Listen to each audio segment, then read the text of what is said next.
안녕하세요. 저는 문예창작학과 졸업생 권용근이라고 합니다. 출판사 마케터로 일하고 있습니다. 이번에 읽은 정의중독이라는 책을 소개해드리고자 합니다.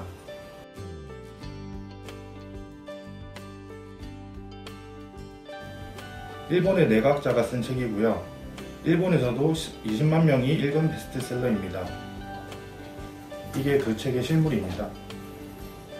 저는 요즘 관계에 대해 많은 고민을 하고 있습니다. 친구, 지인, 직장 동료, 거래처 사람들 등 인간관계에 대한 고민을 말이죠. 일을 하거나 거래처와 미팅을 할 때 일이 잘 안 풀리는 경우도 있거든요. 그럴 때 짜증을 내거나 머리가 복잡하고 가끔 괜히 유치해진 스스로를 발견하고 놀라기도 합니다.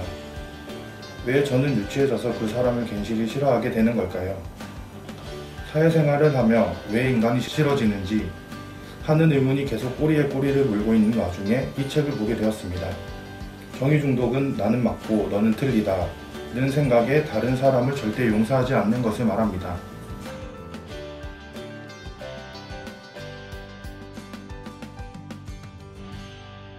그런데 그게 그 사람의 성격이 못돼서 그런 게 아니라 뇌에서 도파민이라는 물질이 나와서 다른 사람을 공격할 때마다 쾌락을 느낀다고 합니다.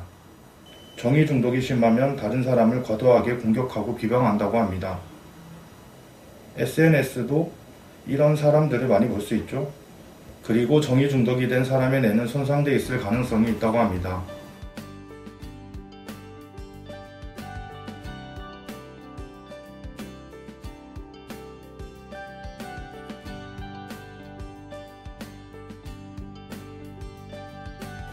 여러분들은 어떠신가요?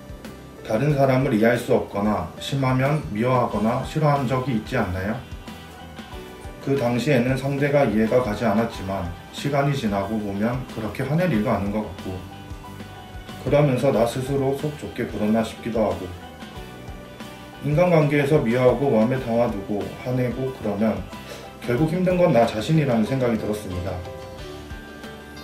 누군가를 미워하고 용서하지 못하는 것은 결국 나 자신을 갉아먹는 괴로운 일이죠.